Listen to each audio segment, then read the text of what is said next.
नमस्कार, मैं डॉक्टर उमा बड़ोलिया, सह आचार्य राजनीति विज्ञान विभाग, राजकीय कला कन्या महाविद्यालय, कोटा, राजस्थान।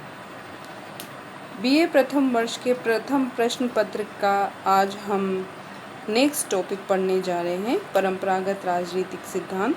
जैसा कि मैंने आपको बताया था, मनुष्य के पारस्परिक संबंधों के आधार पर अनेक सामाजिक विज्ञानों का विकास हुआ है।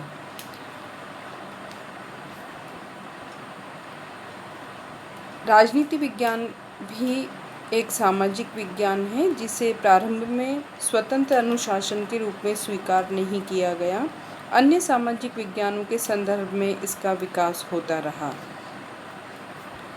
जिसके परिणाम स्वरूप आधुनिक समय में इसका अध्ययन दो प्रमुख दृष्टिकोणों के आधार पर किया जाने लगा है। इन्हें परंपरागत व आधुनिक दृष्टिकोण कहा जाता है। पाश्चात्य जगत में ईसा से 6वीं शताब्दी पूर्व से लेकर के द्वितीय विश्व युद्ध से पहले तक जिस राजनीतिक दृष्टिकोण का प्रचलन रहा उसे परंपरागत दृष्टिकोण कहा जाता है।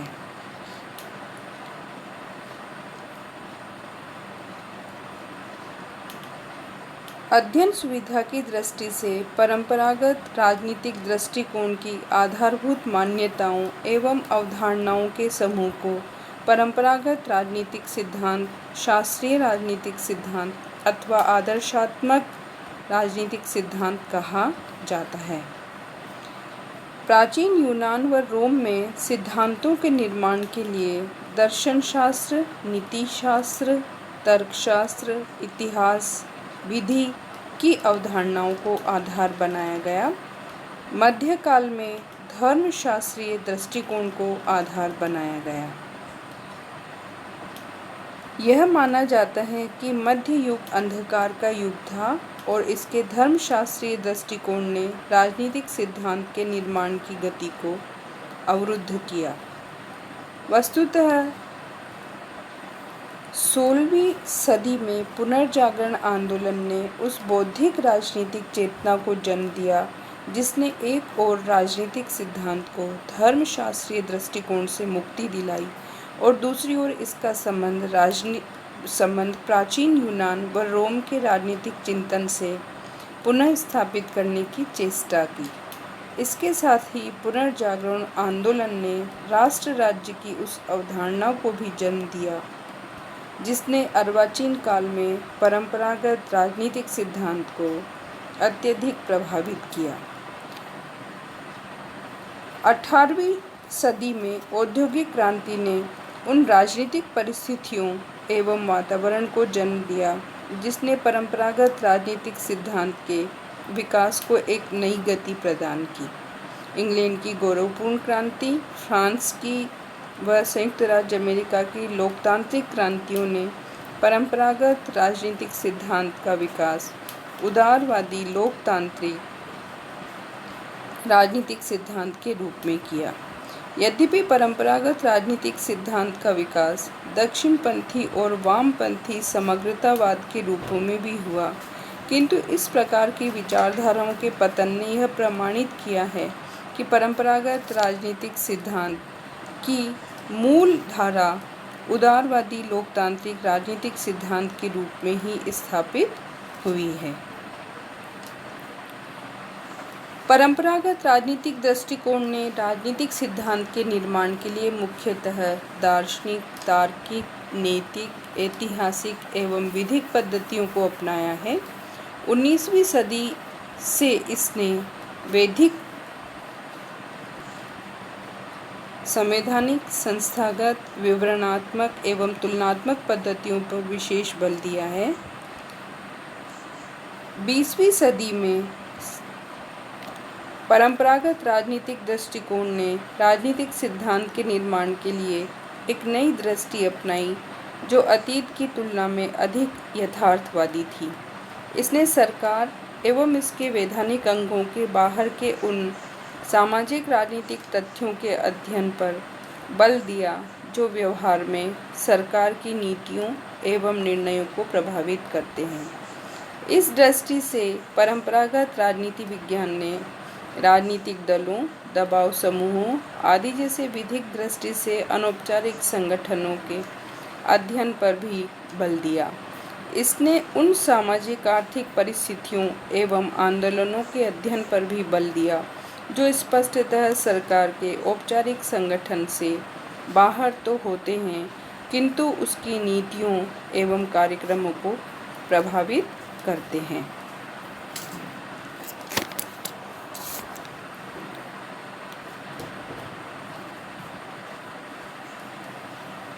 परंपरागत राजनीतिक सिद्धांत निर्माण व विकास में योगदान देने वाले चिंतक सुकरात, प्लेटो, अरस्तु, Cicero, Saint Augustine, Saint Aquinas, Locke, Rousseau, Montesquieu, Kant, Hegel, Green आदि रहे हैं। आधुनिक काल में Leo Strauss, Eric Voegelin, Alfred Cobban, Michael Oakeshott, Hannah Arendt आदि ने भी परंपरागत राजनीतिक सिद्धांत का समर्थन किया और उसके विकास के प्रयत्न किए।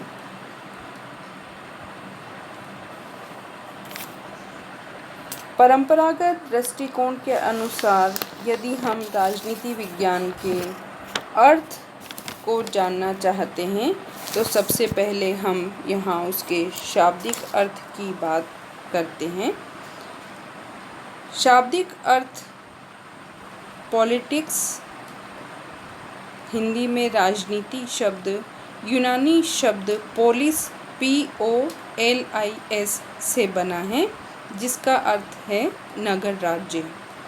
यूनानी विद्वानों के अनुसार पॉलिटिक्स ऐसा विषय था जिसमें नगर राज्यों का या नगर राज्यों में होने वाली राजनीतिक गतिविधियों का अध्ययन किया जाता था। कालांतर में राष्ट्रीय राज्यों के विकास के साथ ही इस विषय का विकास हुआ और इसे राजनीति विज्ञान कहा जाने लगा।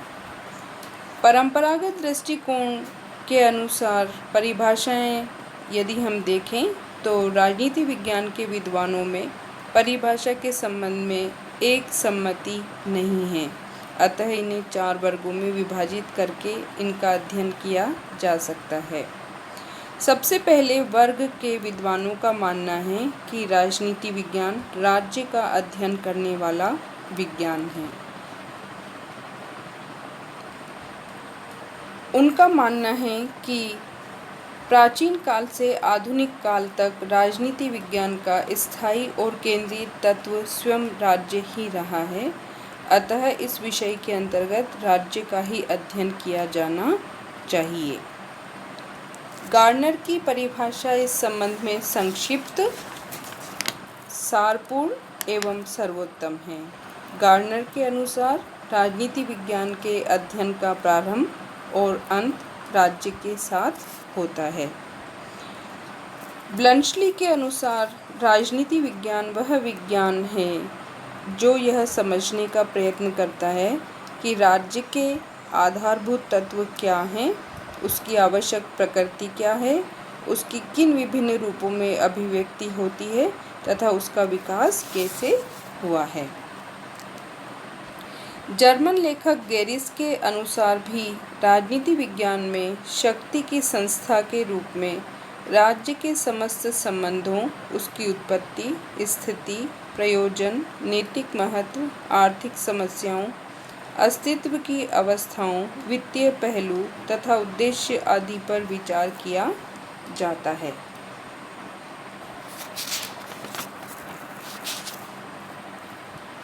दूसरे वर्ग के विद्वानों का मानना है कि राजनीति विज्ञान सरकार का अध्ययन करने वाला विज्ञान है।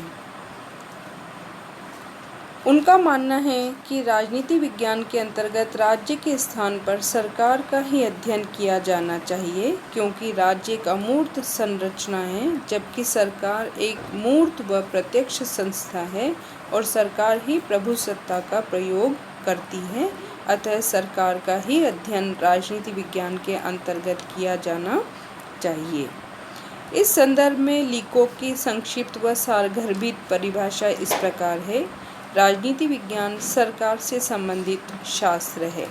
सीले के अनुसार राजनीति विज्ञान शासन के तत्वों का अनुसंधान उसी प्रकार करता है जैसे संपत्ति शास्त्र संपत्ति का जीव विज्ञान जीवन का, बीज गणित अंकों का तथा रेखा गणित स्थान लंबाई चौड़ाई का अध्ययन करता है। तीसरे वर्ग के विद्वानों का मानना है कि राजनीति विज्ञान केवल राज्य और सरकार का ही अध्ययन नहीं करता और उपरोक्त दोनों परिभाषाएं अपूर्ण हैं। वस्तुतः राज्य व सरकार का परस्पर घनिष्ठ संबंध है और इनमें से किसी एक के अभाव में दूसरे का अध्ययन किया ही नहीं जा सकता। अतः राज्य एक अमूर्त संरचना है तो सरकार उसे मूर्त व भौतिक रूप प्रदान करती है तथा इसी प्रकार यदि राज्य प्रभुसत्ता को धारण करने वाला है तो सरकार प्रभुसत्ता का उपयोग करती है। अतः राजनीति विज्ञान के अंतर्गत इन दोनों का ही अध्ययन किया जाना चाहिए। पॉल जेनेट के अनुसार राजनीति विज्ञान सामाजिक विज्ञानों का वह अंग है जिसमें राज्य के आधार तथा सरकार के सिद्धांतों पर विचार किया जाता है। गिलक्राइस्ट की परिभाषा सर्वाधिक स्पष्ट है। राजनीति विज्ञान राज्य व सरकार की सामान्य समस्याओं का अध्ययन करता है। डिमॉक के अनुसार राजनीति विज्ञान का संबंध राज्य तथा उसके साधन सरकार से है। परंपरागत राजनीति विज्ञान के कुछ विद्वान उपरोक्त परिभाषाओं को अपूर्ण मानते हैं क्योंकि इनमें मानव तत्व की उपेक्षा की गई है। वस्तुतः राज्य एवं सरकार का निर्माण मनुष्य के हित के लिए हुआ है, अतः मानव के संदर्भ में ही इनका अध्ययन किया जाना चाहिए। लास्की के अनुसार राजनीति विज्ञान संगठित राज्यों के संदर्भ में मानव जीवन के अध्ययन से संबंधित है। हर्मन हेलर के अनुसार राजनीति विज्ञान के संपूर्ण स्वरूप का निर्धारण इसकी मानव संबंधी मौलिक अवधारणाओं द्वारा होता है। इसका सरल अर्थ यह है कि राजनीति विज्ञान एक ऐसा सामाजिक विज्ञान है जिसके अंतर्गत राज्य एवं सरकार का केवल औपचारिक, संस्थागत एवं विधिक अध्ययन ही नहीं किया जाता, अपितु इस तथ्य का भी अध्ययन किया जाता है कि किसी संगठित राजनीतिक समाज में स्वयं मनुष्य की स्थिति क्या है। राजनीति विज्ञान इस तथ्य का अध्ययन करता है कि व्यक्ति को कौन कौन से अधिकार एवं स्वतंत्रताएं प्राप्त हैं तथा समाज के विभिन्न समुदायों व वर्गों के प्रति सरकार की नीतियां किस प्रकार की है। राजनीति विज्ञान की परिभाषाओं से संबंधित उपरोक्त विवरण के बारे में यह कहा जा सकता है कि प्रथम 3 दृष्टिकोणों की तुलना में चौथा दृष्टिकोण अधिक तर्क संगत एवं उचित है। संक्षेप में यदि हम इसकी परिभाषा करना चाहें परंपरागत आधार पर तो वह इस प्रकार हो सकती है। राजनीति विज्ञान के अंतर्गत राज्य, सरकार तथा अन्य संबंधित संगठनों व संस्थाओं का मानव के राजनीतिक जीवन के संदर्भ में अध्ययन किया जाता है। परंपरागत राजनीति विज्ञान का क्षेत्र का अर्थ होता है उसकी अध्ययन वस्तु या विषय सामग्री। इस प्रकार राजनीति विज्ञान के क्षेत्र के अंतर्गत हम उन सब तथ्यों एवं सामग्री को शामिल करते हैं जिनका अध्ययन इस विषय के अंतर्गत किया जाता है अथवा किया जाना चाहिए। उल्लेखनीय है कि जिस प्रकार विद्वानों में परंपरागत राजनीति विज्ञान की परिभाषा के बारे में मतभेद रहे हैं, उसी प्रकार इस विषय के क्षेत्र के बारे में भी मतभेद दिख पड़ते हैं।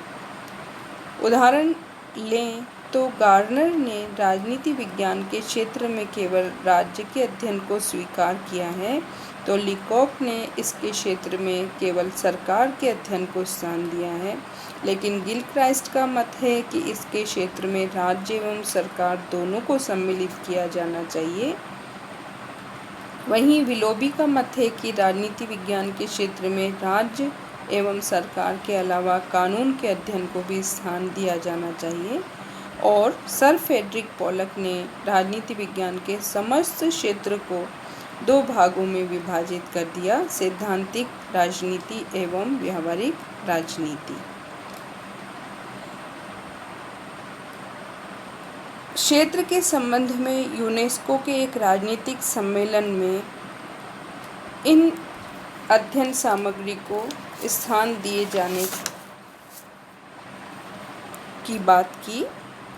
पहला क्षेत्र राजनीति के सिद्धांत, अतीत एवं वर्तमान के राजनीतिक सिद्धांतों एवं विचारों का अध्ययन राजनीति विज्ञान के अंतर्गत किया जाना चाहिए।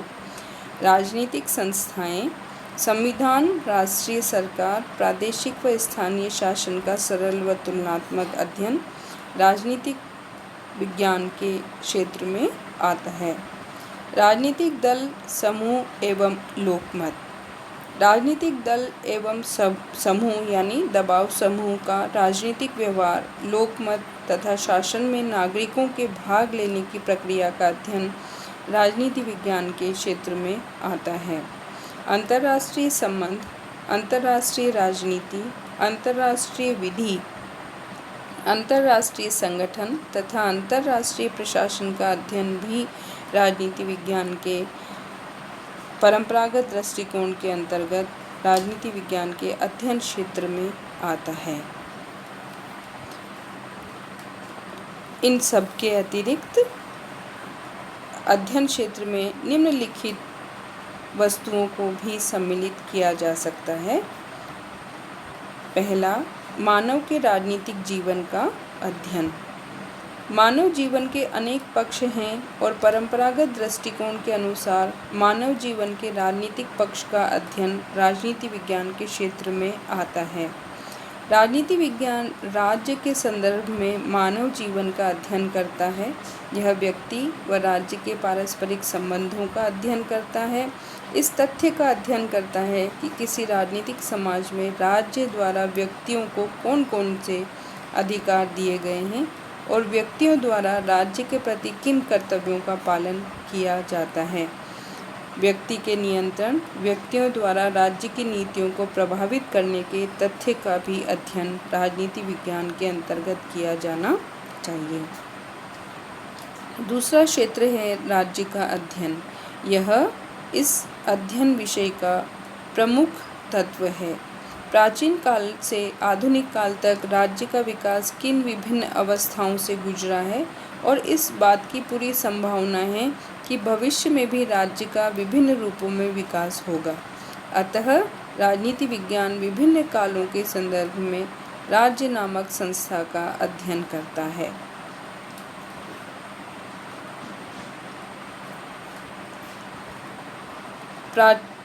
राज्य कैसा रहा है, राज्य कैसा है और राज्य को कैसा होना चाहिए, इन तीनों ही पक्षों का अध्ययन राजनीति विज्ञान के क्षेत्र के अंतर्गत आता है। तीसरा क्षेत्र है सरकार का अध्ययन। राजनीति विज्ञान के अध्ययन का एक प्रमुख विषय सरकार है, जिसके अंतर्गत सरकार के विगत एवं आधुनिक रूपों का अध्ययन किया जाता है। वर्तमान काल में विभिन्न देशों में मौजूद शासन प्रणालियों का सरल व तुलनात्मक अध्ययन करता है। यह किसी शासन के अंतर्गत मौजूद शासन के तीनों अंगों का अध्ययन करता है और इन अंगों के पारस्परिक संबंधों की व्याख्या भी करता है। वर्तमान काल में अधिकांश देशों में लोकतांत्रिक शासन प्रणाली प्रचलित है और इस दृष्टि से राजनीति विज्ञान इनकी चुनाव प्रणाली, प्रतिनिधित्व की समस्या, लोक प्रशासन आदि का अध्ययन भी करता है। स्थानीय एवं राष्ट्रीय समस्याओं का अध्ययन भी राजनीति विज्ञान के अध्ययन क्षेत्र में सम्मिलित है। यह स्थानीय राष्ट्रीय समस्याओं का अध्ययन करता है और इन समस्याओं के हल के उपाय भी सुझाता है। स्थानीय स्वशासन संस्थाओं के संगठन, कार्यप्रणाली एवं कार्यक्षेत्र का अध्ययन भी करता है।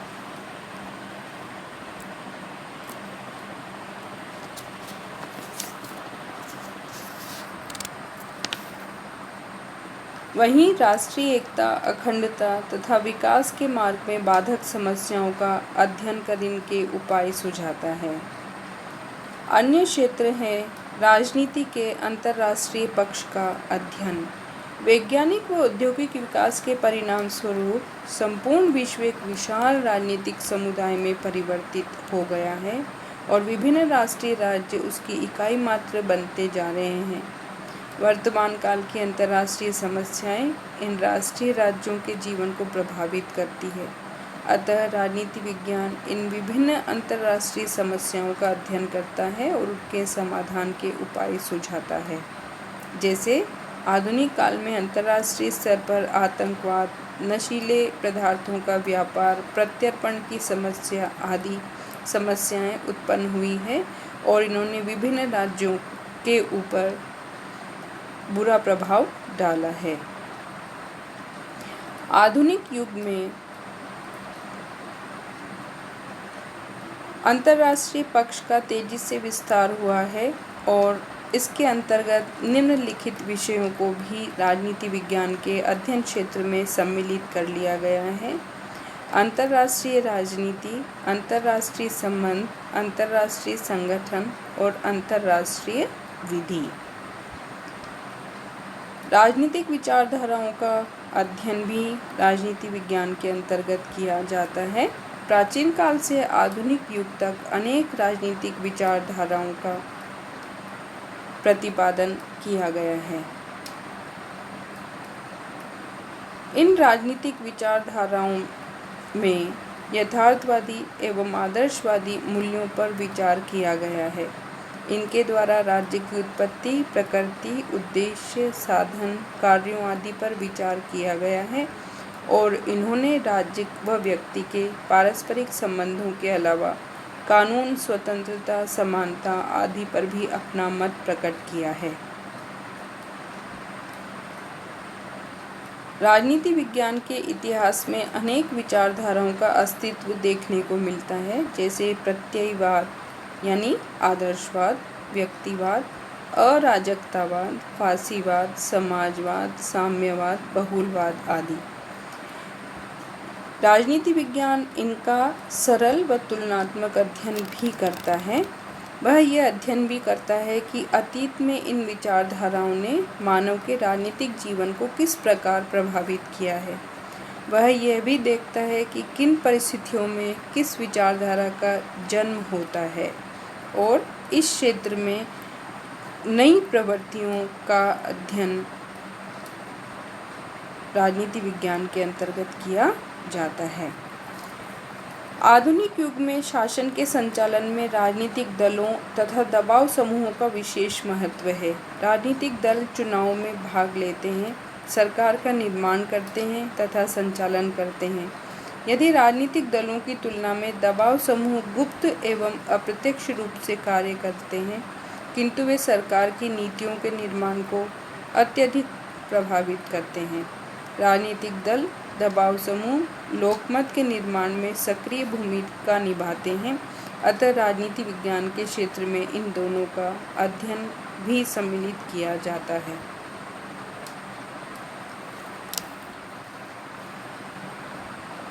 इन सब बातों से स्पष्ट है कि राजनीति विज्ञान का अध्ययन क्षेत्र अत्यधिक विस्तृत है।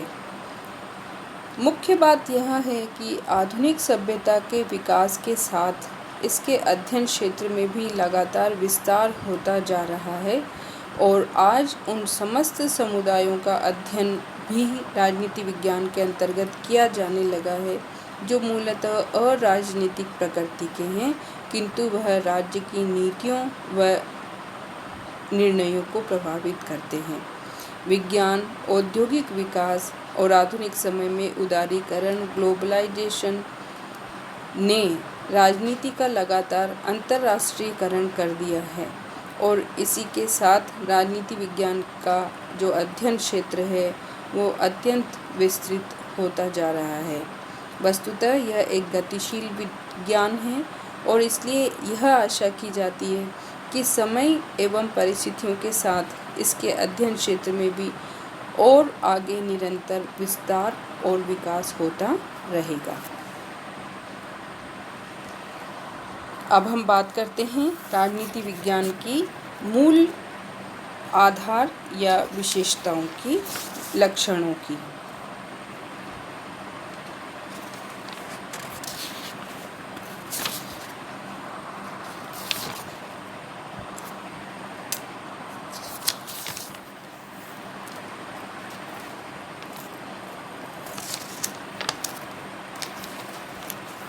इसकी प्रमुख विशेषताएं इस प्रकार हैं। सबसे पहली विशेषता तो है कि यह दर्शन शास्त्र से प्रभावित अध्ययन है। परंपरागत राजनीति विज्ञान का एक बड़ा भाग दर्शन शास्त्र से अत्यधिक प्रभावित है।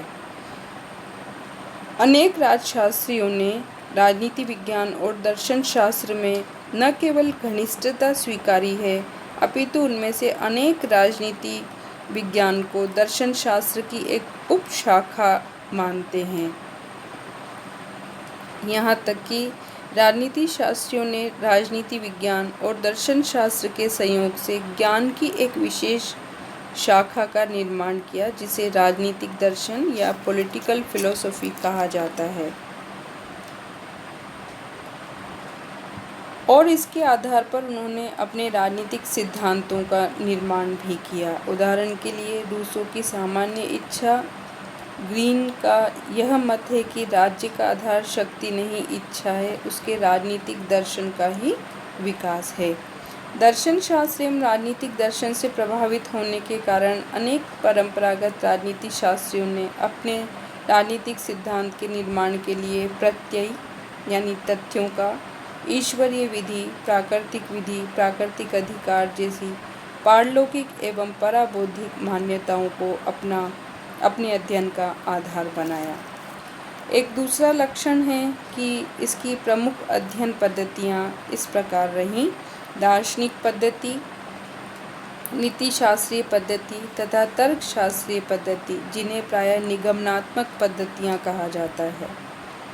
यानी परंपरागत राजनीति विज्ञान की प्रमुख अध्ययन पद्धतियाँ निगमनात्मक पद्धतियों के नाम से जानी जाती है। इसके अतिरिक्त इसने विधिक, ऐतिहासिक, वर्णनात्मक एवं तुलनात्मक अध्ययन पद्धतियों को भी अपनाया है।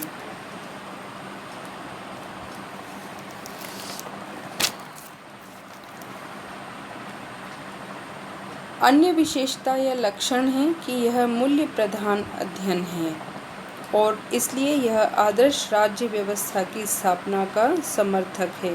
प्लेटो की रिपब्लिक, सेंट ऑगस्टाइन की ईश्वरीय नगर तथा टॉमस मोर की यूटोपिया ऐसी कृतियाँ हैं जिनमें आदर्शात्मक एवं मूल्य प्रधान राज्य व्यवस्था का चित्रण प्रस्तुत किया गया है।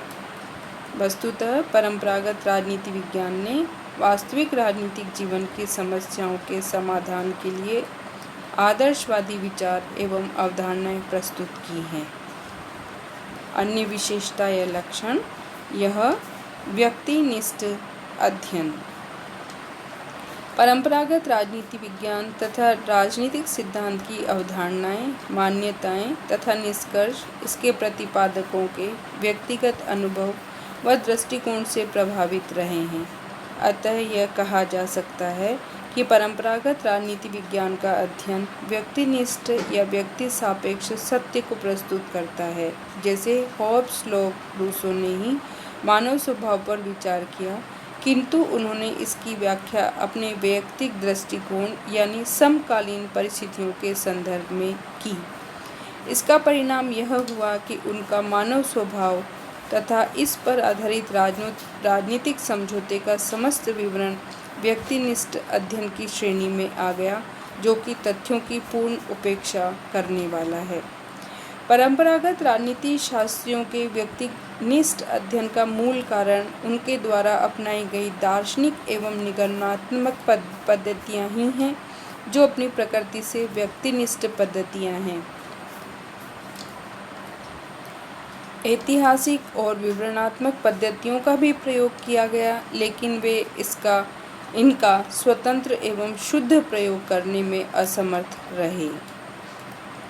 अन्य विशेषता या लक्षण है कि राजनीति विज्ञान के अध्ययन विषय में निरंतरता है और सहमति का लक्षण प्रमुख रूप से दिख पड़ता है। एक लंबे समय से उसके प्रमुख अध्ययन राज्य एवं सरकार रहे हैं। उनके औचित्य को सिद्ध करना, आदर्श राज्य व्यवस्था का चित्रण प्रस्तुत करना, न्याय, स्वतंत्रता, समानता, अधिकार, कानून, संप्रभुता, राष्ट्रवाद आदि धारणाओं की दार्शनिक एवं मूल्यात्मक व्याख्या करना। वर्तमान काल में परंपरागत राजनीति विज्ञान व्यक्ति की स्वतंत्रता, अधिकार पर मानव अधिकारों के रूप में विशेष बल दे रहा है। एक अन्य विशेषता है कि राजनीति विज्ञान मुख्यतः संकुचित अध्ययन माना जाता है। आधुनिक राजनीति विज्ञान की तुलना में परंपरागत राजनीति विज्ञान अध्ययन क्षेत्र एवं दृष्टि में मुख्यतः संकुचित और सीमित है। इसने पाश्चात्य जगत के उदारवादी संविधानों एवं शासनों का ही अध्ययन किया है। साम्यवादी शासन व्यवस्था एवं विकासशील देशों की विभिन्न शासन व्यवस्थाओं के अध्ययन पर पर्याप्त ध्यान नहीं दिया है। ध्यान देने योग्य तथ्य यह है कि परंपरागत राजनीति विज्ञान ने पश्चिमी जगत के उदारवादी संविधानों एवं शासनों का भी प्रायः सैद्धांतिक एवं आदर्शवादी अध्ययन ही किया है। इसका प्रमुख कारण यह है कि इन उदारवादी संविधानों एवं शासन प्रणालियों का अध्ययन औपचारिक, कानूनी एवं संस्थागत दृष्टि से ही किया गया है, जो कि तर्कपूर्ण तो है लेकिन केवल सैद्धांतिक है। इस तथ्य की उपेक्षा कर दी गई है कि उनके द्वारा अध्ययन किए गए संविधान, शासन प्रणालियाँ व्यवहार में किस रूप में कार्य कर रही है, जैसे डाइसी, मुनरो, ऑग तथा जिंक के अध्ययन इसी श्रेणी में आते हैं। राजनीति विज्ञान के अध्ययन की उपयोगिता के संबंध में भी यहाँ पे मैं कुछ बात करना चाहूँगी।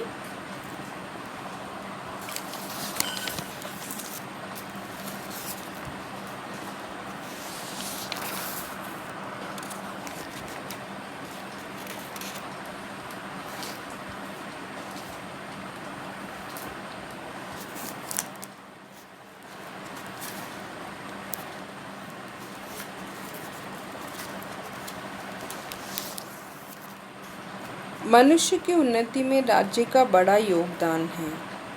मनुष्य के सामाजिक संगठन अनेक प्रकार के होते हैं, परंतु उसके संगठन का वह रूप जिसे हम राज्य कहते हैं सबसे विशिष्ट होता है। वस्तु स्थिति इस विषय में यह है कि उसके अन्य संगठन राज्य नामक संगठन के आश्रित होते हैं। उपयोगिता की दृष्टि से मनुष्य की उन्नति के लिए राज्य का बड़ा महत्व है। आचार्य चाणक्य के अनुसार राज्य व्यवस्था न होने पर मत्स्य न्याय प्रचलित हो जाता है और उसके प्रचलित होने पर छोटी मछली को बड़ी मछली खा जाती है। उसी प्रकार बलवान दुर्बलों को नष्ट कर सकते हैं।